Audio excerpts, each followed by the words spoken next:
Hello viewers. Well, recently I popped along to McLaren's World's Fastest Gamer competition event. I had a quick tour of McLaren, bit of handycam footage here. I didn't have all my proper camera footage at the time for filming this, sadly, but it was nice to see the all of the cars on display and the incredible history of this team, and we really hope to see this team at the top. This was filmed on the weekend of the Indy 500 a few weeks back, and we look forward to seeing how the competition comes together. But the event started with a trailer where we were in a room. We saw a trailer of what Fastest Gamer is all about, and then discussions from various people within the industry behind the World's Fastest Gamer event, and as well as Fernando Alonso's engineers and other people behind the sort of esports world in their thoughts behind where esports are and where it's going in the future, and perhaps what this is the beginning of, and perhaps seeing where racing gaming talent can be used in relation to real motorsport. And at the moment there are very talented gamers out there who don't have the chance to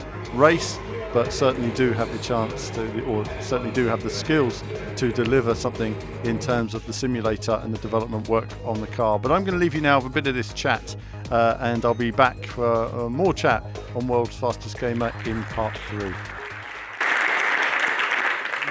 Thank you. Morning everyone, some very familiar faces in the audience. Welcome to McLaren. World's Fastest Gamer, a very simple introduction hopefully. How did we get here to where we are? Obviously it's great to have Nielsen here. It's easy for me to stand up in front of you guys and talk about gaming, and you expect me to show the positives, but to have someone like Nielsen here to give some real data and numbers around that, I think is very important. But the headline is gaming is bigger than Hollywood and has been for 3 or 4 years in terms of revenue. Esports, which we'll talk a little bit more about at the moment, is really a zeitgeist in 2017, and again Nielsen will give you some numbers around that. And what's really interesting for old guys like me that grew up through motorsport, have been dragged down to Brands Hatch or Alton Park, or even the now lost Wimbledon Stadium, kids are finding, and millennials, not just kids, are finding sports through their virtual equivalent first before they actually find the real sport. And as we know, motorsport audiences are declining in the real world, although it seems that these guys at McLaren are doing a good job of trying to reverse that with Fernando going to Indianapolis next weekend. So what is esports? It's basically organised competitive gaming, or person-to-person or multiplayer gaming.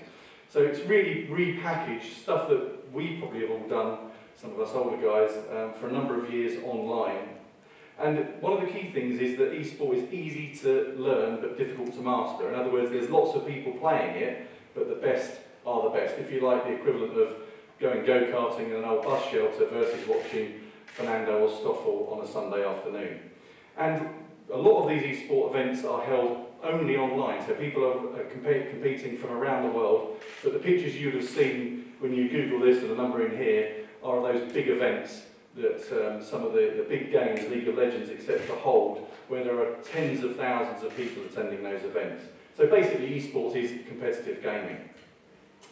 And when, again, you hear about esports, the main story is around shoot-em-ups, around fantasy games, around strategy games. But more and more, a trend that we're seeing, again, that Nielsen will outline, is that traditional sports are getting more and more involved in this space, not only through their own sport, but also through investment in some of these other esport activities. During the summer, we're announcing the first of the qualification events later on when Zach is here. And then 10 qualifiers will be given the toughest job interview here at McLaren in September. And that is very important. This is not a stunt, as Zach has said previously. They genuinely want to find someone that can add value to their simulator team and to support their team in the simulator. So this will be a job interview. Yes, we will create a lot of content. And Darren, Simon mentioned that the bubble isn't about to burst. Do you echo those thoughts?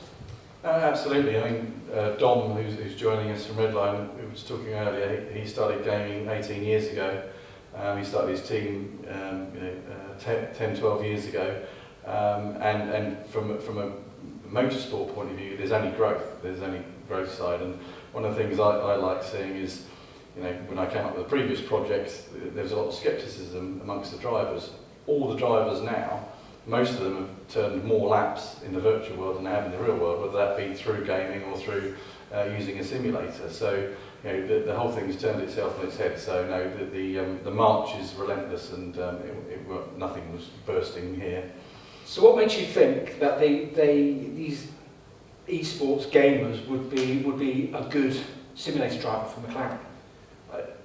If you take R-Factor 2 or iRacing, the technology is getting so close to commercially available simulators. I'm not saying it's close to what the guys have got here, but you can just listen to the gamers. They're talking about caster camber. They're talking about wing angles. They're talking. Their vernacular is exactly the same as you would use in the simulator. So these guys are doing it. They're just doing it on a scaled down level. But the intelligence of setup. They're not just getting in, as I would do, get on a game and start steering and pushing the pedals as I did earlier today.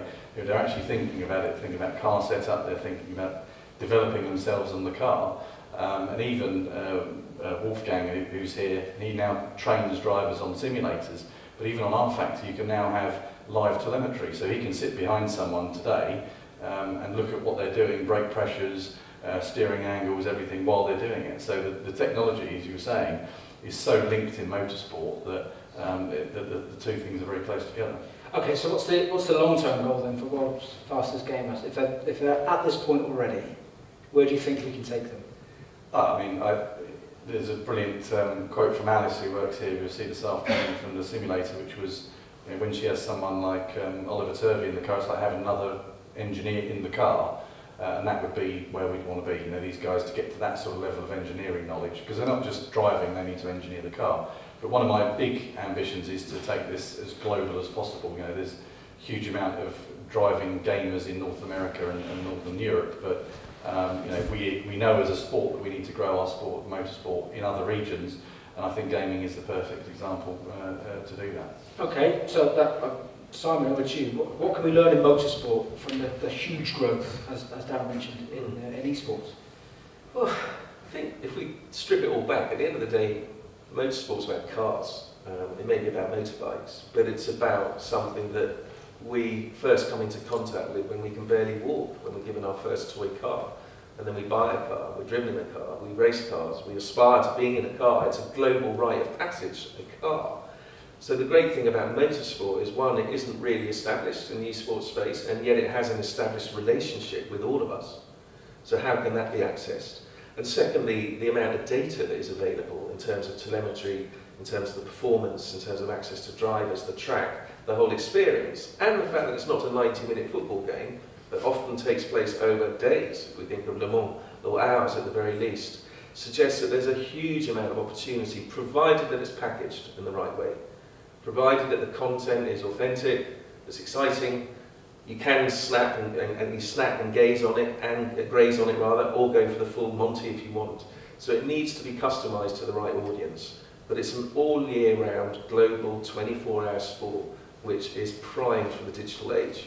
So that's a great opportunity for us. With the Evolve, we wanted to demonstrate that having the proper driving position, so developed with the same software that is Humanetics that we use for the real seats, was so important, because we are a simple cockpit, foldable, easy to transport, also for fair makers and event organizers, but with a bucket carbon fiber, full real carbon fiber bucket seat.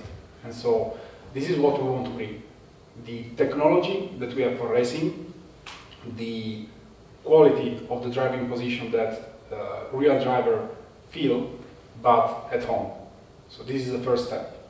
And obviously with the gaming glove, with the other products, we do the same. Personally, you said you've raced since you were 10. Are you going to enter this competition? Yes, I definitely think so. Unfortunately, I think it's not so elegant to be the wild card for Sparko or the driver that we select, but definitely I will be looking at the event, and I will be more than focused on the results on the web. Good stuff. Okay, Mark, Alice, coming to you. You've been in the simulator today already with Jensen. Do you think that the crossover can happen? What are you looking for a simulator driver, and do you feel that a gamer can step into those shoes? Well, I think in a way that's something that we don't know for sure, and that's kind of what makes the whole thing so exciting. You know, obviously, as we've been saying, you know, there's a lot of people out there with a lot of experience of ever more sophisticated simulations in their houses and at events, and I think how will they get on when they come to a proper racing simulator, you know, a race team that we use for developing the car, for driver development, and I'm very interested and excited to see how that actually works. You know, with the racing drivers, the good racing drivers generally are good simulator drivers. It's not necessarily all the same skills that transfer, but fundamentally they have the right sensate, the right sort of feelings for the car and give good feedback, etc. And I think it'd be really interesting to see how that direction moves in the other way. Okay, so you're there, you know, you're on the pit wall or you're in the garage over the course of the race weekend, and you're working with a 2-time Formula 1 world champion, so it's, you know, it's probably a little easier from your point of view to work with Fernando. When you're dealing with development drivers, Alice, what sort of skills are you looking from these guys, certainly from a young age coming through? So drivers come to us with a range of experience, from people who are racing in almost like British F3 and Euro Cup and things, right up to sort of GP2 when they first start working with us.